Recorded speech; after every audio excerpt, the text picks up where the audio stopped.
Yo, YouTube, what's up with your boy? Sports and Fitness Rants. I'm back, guys. Click that like button.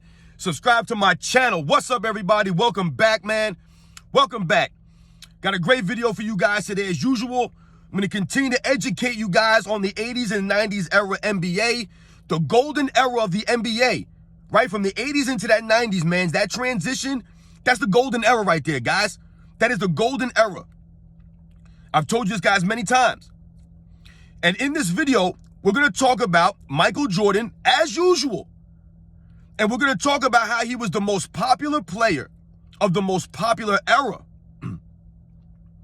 Real briefly, we're going to talk about that, guys. And I want to thank you guys, as usual, for all the love, for commenting, for subscribing to my channel. You guys appreciate what I'm doing, and I appreciate you guys, man. So thank you. Excuse me. And you guys know what to do. Hit the play button. Turn the volume all the way up. You don't have to watch my videos. Just listen to the voice, listen to my voice, listen to the information that I've got for you guys. These videos are for educational purposes. Because a lot of people have been putting a lot of hate on the 80s and the 90s era NBA, specifically Michael Jordan's era. And we all know why that is. So people like me and others are here to tell the truth, to educate the younger generation, and for some of these lost people, because there are people who are actually my age or older who actually think that Michael Jordan is not the greatest player of all time. And I know we all have our opinions, but man, I'm 42 years old. If you're either my age or older and you think that someone else other than Michael Jordan is the greatest player of all time, I respect that. But man, I don't even know how you can see that. But in this video, we're going to talk about Michael Jordan's era, the golden era, and the most popular era of the NBA, Michael Jordan being the most popular player. And how do we know he was the most popular player of the era? I mean, well, quite simply, he was the most popular player, right? He sold the most merchandise, man, right? The tickets were sold out whenever Michael Jordan came to other teams' arena, right? The arena was sold out. Everybody was coming to see Michael Jordan, Michael Air Jordan. I've told you guys this many times. When he came into the NBA, he took it over. But if we focus on just the 90s era, right? The era that Michael Jordan, the Chicago Bulls dominated, the golden era of the NBA, we think about that era, Michael Jordan being the most popular player of that era, that speaks volumes of how popular Michael Jordan was. And why do I say that? Because if we think about the other great players of that era, we have to also think, not only were these players, some of these players were all-time greats, these guys had great personalities. They had great off-the-court, like that personality off the court, right? They had that what's the word I'm looking for here, guys? You know, they had the flair, right? They had the swag. They had the cachet. These guys had that stuff. And what guys am I talking about? Well, if we think about the 90s era, guys, right? And like I said, we think about some of the personalities. We think about some of the all-time great players. They had a combination of both. Charisma, all that stuff, man. Talking about someone like a Charles Barkley. Charles Barkley, a lot of people, they see him now, and yes, he's a great personality still to this day. But many people forget that Charles Barkley was a great athlete in his prime. He's an all-time great legend. To me, Charles Barkley is one of the top power forwards in the history of the league, man. I would probably put him right after Tim Duncan, but that's just me, guys. Because to me, Charles Barkley might have had the highest peak of any power forward that I've ever seen as far as athleticism goes. The man could run the court like a deer, man. He could push the break. He could finish strong. I mean, he was just a great all-around player, Charles Barkley. And a lot of people don't realize that. Probably the greatest pound-for-pound rebounder of all time. You and maybe someone him named Dennis Rodman. But Charles Barkley's personality. So not only did he have the play on the court, but he also had the personality to go with that play. Right? You know, you often hear stories about Charles Barkley on the 92 Dream Team. And we all know that Michael Jordan might have been the most popular player on the Dream Team. However, Charles Barkley was probably the most, relatable. He was out in the towns walking around by himself. All hours of the night, people would tell stories about Charles Barkley just walking around these cities. Michael Jordan couldn't do that. He wouldn't do that. But that was Charles Barkley's personality. We think about someone like a Shaquille O'Neal, right? Another great all-time legend. Shaquille O'Neal, top 5 center of all time. One of the most dominant players in the history of the league. Shaq Diesel. But he also has a great personality. That's why Shaq is a great businessman, why he's on commercials to this day, right? Because he has that personality. So we think about someone like a Shaq in the 90s, man. Shaq was doing like music videos. He was like a rapper. He was an entertainer, Shaq. He wasn't just a basketball player. He was an entertainer. Much respect to Shaquille O'Neal for what he was able to do on the court and then parlay that into off the court. He's one of the most successful basketball players, or one of the most successful athletes of all time, Shaquille O'Neal. But he had the great personalities, man. See what I'm saying? These guys had great personalities, man. They had the flair. We think about, some of these other players of that era. We think about, the early 90s, those first couple of years, you still had Magic Johnson there. Magic Johnson had that smile, right? Where Magic Johnson would just light up a room with that smile, right? That charisma, man. The personalities, man. We think about some of the other personalities, right? We think about a Penny Hardaway. Let's think about a Penny Hardaway, guys. One of the most popular players when he came in the league because he was different, right? He was like a throwback to Magic Johnson. He was like a 6'7" point guard, but he could do things that Magic Johnson couldn't do, right? He could finish above the rim better than a Magic Johnson. He had a little bit more a flashier handle than a Magic Johnson. He wasn't as much of a great passer as a Magic Johnson, but he was a really good playmaker. Just a better athlete, I would say, than a Magic Johnson. So he was kind of like a throwback, right? And people were like, yo, this guy Penny Hardaway, but then he had the Little Penny stuff, right? You guys remember Little Penny.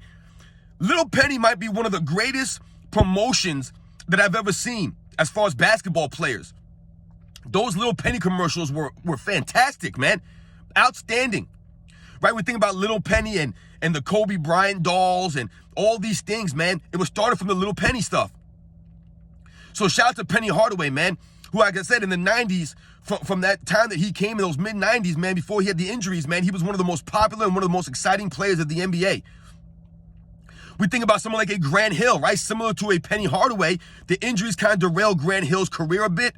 But when Grant Hill came in, he had about a 6 or 7 year window, maybe like a 5 or 6 year window there where, to me, Grant Hill, if he didn't have those injuries, he might be the greatest small forward of all time. Yes, even including a LeBron James and a Larry Bird. Grant Hill might have been better than both of them. He was a better defensive player than both of them, I think. I think he was a better athlete than a Larry Bird. He was a better overall player to me than a LeBron James. He had a better, smoother game, Grant Hill. He was just smoother on the court. He moved better than a LeBron James and a Larry Bird, in my opinion. He was a better shooter than a LeBron James. Playmaking, they were probably pretty much even with a LeBron James and a Larry Bird. People don't really remember Grant Hill, but the man was spectacular. People couldn't believe that he was doing this at 6'8", could handle the ball, could play a solid defense, could finish on the rim. I mean, just all these things. He was a great playmaker. Like I said, man, could handle the rock, could shoot the ball, was a great athlete. Just had those injuries, man. But he was an exciting player. He was a popular player of the 90s. The Grant Hills, guys, when I was in high school, I remember like a junior or senior, I was 96, 97, whatever it was, when the Grant Hill sneakers came out from Fila. There were people getting robbed for Grant Hills in my school, man. People were getting their things stolen out of their gym lockers. Grant Hills, the Filas, guys. Yes, that's right. That's how popular Grant Hill was, man, in those late 90s, man. He was up there with Michael Jordan as far as selling sneakers, man. You guys may not believe it or remember it, but that was Grant Hill, man. I'm telling you, man, those Filas that Grant Hill had were up there. So think about the 90s, all these players I'm mentioning, the personalities, the off-the-court stuff. These guys had a lot of flair, man, a lot of style, a lot of swag, man. We think about someone like a Kobe Bryant in the late 90s or an Allen Iverson. Think about Allen Iverson when he came into the league, man, with the Allen Iverson sneakers, man. Those sneakers, man, the answer, the question, those are some of the most popular basketball sneakers of all time. Up there with the Michael Jordans, the Kobes, the Grant Hills, the Penny Hardaway sneakers. Man, everybody was rocking those sneakers. Allen Iverson, I had a pair of those sneakers, man. They even brought them back recently. People are still rocking the answers. And we all know about Allen Iverson's popularity, man, his swag, what he brought to the game. He was different, right? He came with the throwback jersey swag. That was the kind of culture he brought, that hip-hop culture that I remember in the late 90s, the early 2000s.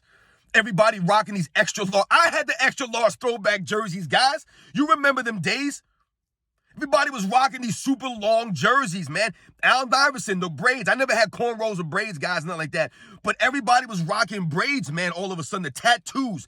That was the 90s, the early 2000s. Allen Iverson bringing that swag in 1997 to the NBA. Commissioner Stern didn't like it because he was different than when Michael Jordan, some of the other older veterans guys, the way that they approached it. Right? These guys came with suits to the post-game interviews. Allen Iverson's come with gold chains, jerseys, and tattoos. It was different, man. That was the culture at that time. Allen Iverson represented a large portion of the culture of America.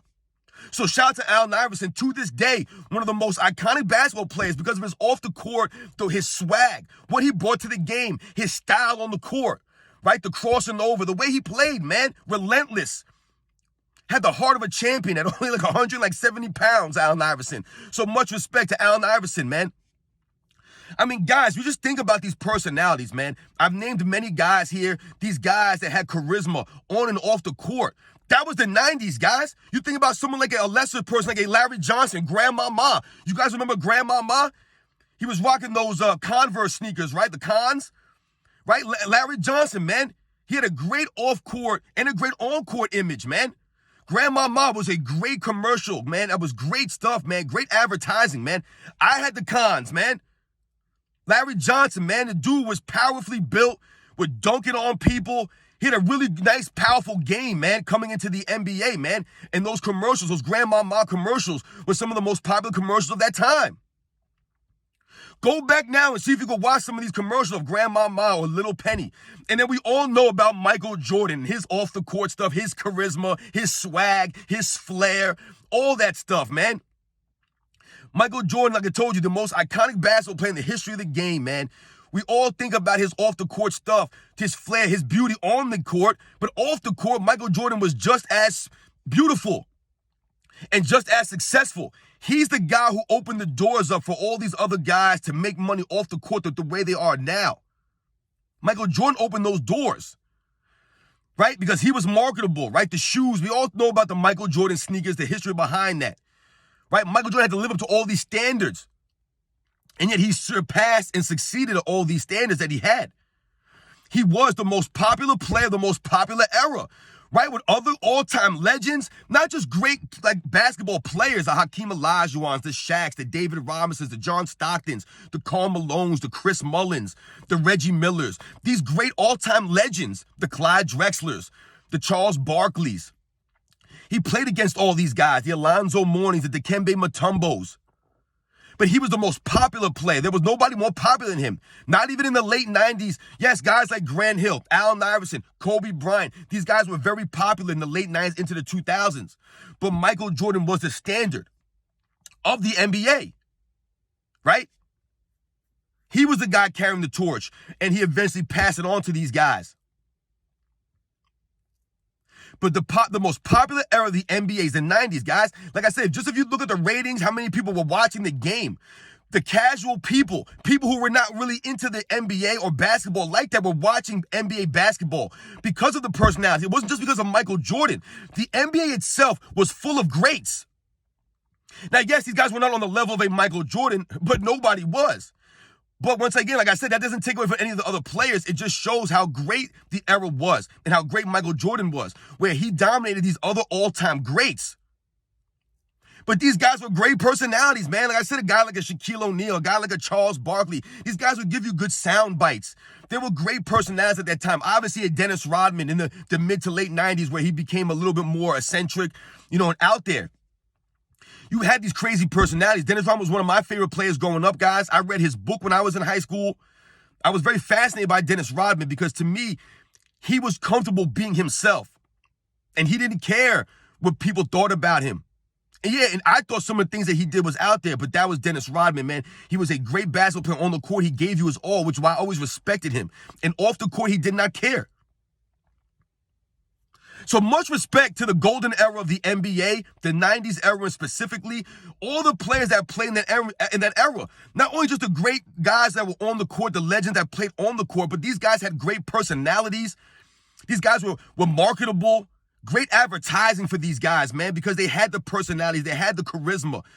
These guys were just very good. They were cool, man. They were funny, some of these guys. You rooted for these guys. The Dikembe Mutombo with the no, the finger wag and all that stuff, man. There were great players in that era, man. Great personalities.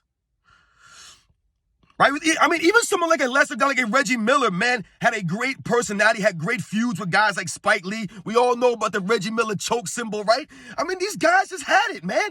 It was an entertaining time of basketball, which is why many casual people were watching the NBA.